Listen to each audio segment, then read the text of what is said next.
개봉날 별의 정원을 보고 왔습니다. 꽤 재밌었어요. 나중에 기회가 되면 한 번 더 보고 싶기도 했고요. 이 영화의 가장 큰 장점은 어린이 관객을 노린 것은 맞지만 어린이 관객만을 노리지 않았다는 점이에요. 일단 이 영화의 스토리는 어린아이뿐만이 아니라 어른들도 공감할 수 있게끔 잘 만들어졌어요. 개인적으로 어린아이들보다도 어른들이 조금 더 공감할 수 있지 않을까 싶기도 했고요. 이 영화는 교통사고로 인해 아버지를 잃은 수아라는 캐릭터를 잘 구축했을 뿐 아니라 그런 수아의 성장을 아주 잘 보여주었어요. 거기다가 수아의 목소리를 맡은 김현우 성우께서 연기를 아주 잘해주신 덕분에 수아라는 캐릭터를 더 이해하고 공감할 수 있었어요. 특히나 마지막 장면에서 수아의 성장을 잘 보여주었고 이를 통해 감동적인 장면으로 잘 만들었어요. 게다가 이 영화는 이야기 중간중간마다 개연성을 적절하게 잘 부여했어요. 이게 무슨 뜻이냐면 이 영화를 보다 보면 왜 저 캐릭터가 저런 행동을 하는 거지? 싶은 순간들이 있어요. 그런데 그 장면이 나오고 얼마 안 지나서 영화는 왜 그런 일이 일어난 것인지 적절하게 설명을 잘해줘요. 보통 어린이를 노린 영화에서는 개연성을 너무 무시하거나 혹은 너무 지나치게 설명을 하려는 경향이 종종 있는데 이 영화는 그 두 가지 실수를 범하지 않으려고 했다는 것이 아주 잘 드러났고 개인적으로 그러한 점이 정말로 마음에 들었어요. 거기다 이 작품이 어린이만을 노리지 않았다는 것을 알 수 있는 부분은 이 영화의 연출이에요. 이 영화는 보통의 어린이 관객을 노린 영화에서는 꽤나 흔치 않은 연출들이 꽤 있어요. 그러한 연출이 가장 돋보였던 장면이 바로 이 영화의 시작 부분이었어요. 정확히 말하자면 이 영화의 제목이 뜨기 전까지의 장면이요. 이 영화 시작에서 나온 텍스트는 이 영화가 어떤 영화인가에 대한 궁금증을 잘 자아내는 데다가 나레이션에 너무 의존하지 않고 오직 장면들을 보여주는 것을 통해서 수아가 처한 상황과 함께 수아가 느꼈을 감정을 아주 잘 표현해줬어요. 거기다가 이 영화에는 어린이 영화치고는 꽤나 파격적인 장면들과 대사들도 몇 개 있어요. 그러한 장면이나 대사들이 단순히 폭력적이거나 한 것이 아니라 수아가 처한 상황과 수아가 느끼고 있는 감정들을 보다도 인상 깊게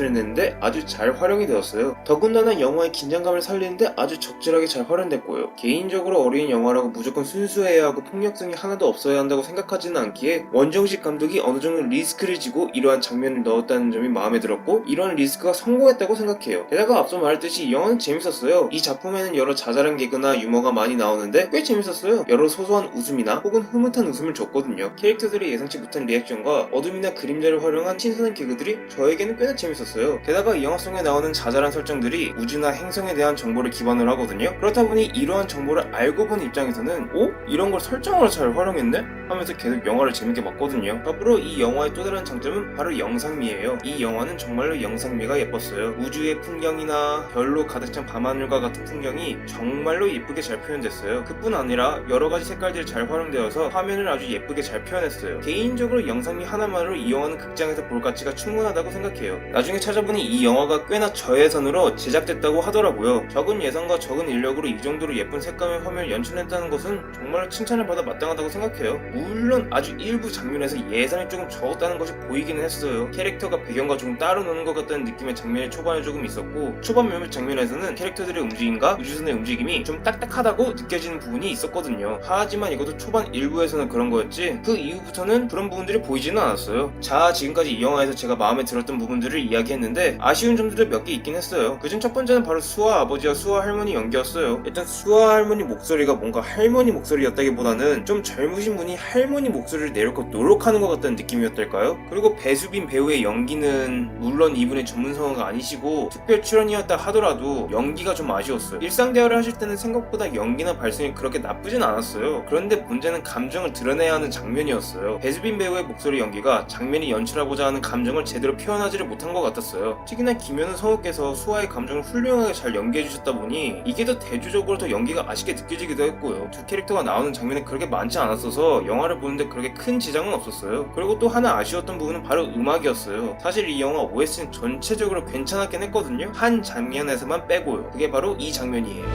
이 느낌 이 설렘 참 좋아 널 봐서 그런 걸까 날 보며 그렇게 웃지 마라 난 지금 흔들리는 걸 이 노래 자체가 장면과 그렇게 크게 어울리지 않았다고 생각해요. 이렇게나 우주의 풍경과 별빛을 아주 예쁘게 연출했는데 그러한 우주 배경과 어울리는 노래나 OST였으면 더 좋지 않았을까 생각해요. 또 다른 아쉬운 점은 이 영화가 원래는 96분이었다가 사정상 14분으로 편집됐다고 하는데 아마 이러한 편집질 때문에 생긴 문제가 아닐까 싶어요. 첫 번째로 이 영화가 74분으로 단축되어서인지는 몰라도 수아가 별의 정원을 발견하는 과정까지가 좀 급하게 진행됐다는 느낌이 조금 들었어요. 그리고 이 영화 후반부에서는 영화에서는 설명이 조금 보충됐으면 좋았을 듯한 장면들이 몇 개 있거든요. 특히나 갈등이 해결되는 방식이 말이에요. 수아가 두려움을 극복해냈다는 것을 보여주려는 연출의 의도면에서 봤을 때는 그 장면 자체가 이해가 안 가는 건 아니었어요. 다만 그 장면까지 이르는 과정에서 조금 설명이 생략된 것 같다는 느낌이 좀 들었어요. 이 외에도 제가 아쉽다고 느낀 부분들이 몇 개 있거든요. 그런데 이 부분들을 얘기하려면 스포일러를 해야 해요. 그러니까 여기서부터 스포일러 경고를 할게요. 스포일러를 빨리 피하시고 싶으시다면 아래 타임코드로 빨리 스킵하세요. 저는 스포일러 경고였습니다. 앞서 제가 이 영화의 개연성에 대해서 좀 이야기했었잖아요. 이 영화에서는 캐릭터들이 갑자기 등장하는 장면이 좀 있어요. 수아와 플루토가 같이 있을 때마다 이 캐릭터들이 항상 등장을 해요. 근데 문제는 분명히 이 캐릭터들은 이전 장면에서 전혀 다른 장소에 있었거든요. 그런데 그 다음 장면에서는 어떻게 해서인지 수아가 있는 장소에 항상 등장을 한다는 거예요. 이런 등장들이 좀 거슬렸던 이유가 뭐냐면 이런 등장이 몇 번이 반복돼요. 게다가 대체 이 캐릭터들은 수아와 플루토가 여기로 도망쳤다는 것을 어떻게 안 거지? 이 생각이 들지 않을 수 없더라고요. 그리고 이 영화 후반부에서 플루토가 자신의 동료에게 공격당하는 장면이 있어요. 그런데 그때 공격받고 나서 피 같은 것이 바닥에 흐르거든요. 제가 지금 지적하는 건 어린이 영화 피가 나왔다는 걸 지적하는 건 아니에요. 왜 맞아요? 다만 제가 지적하려는 것이 뭐냐면 플루토가 이 다음 장면에서는 어떠한 상처도 없이 재등장한다는 거예요. 상처 하나 없이 등장시킬 것이었다면 이전 장면에서 왜 굳이 피가 흐르는 것 같은 장면을 보여줬는지 이해가 안 간다는 거예요. 그 장면이 있든 없든 스토리 전개에는 전혀 문제가 없었거든요.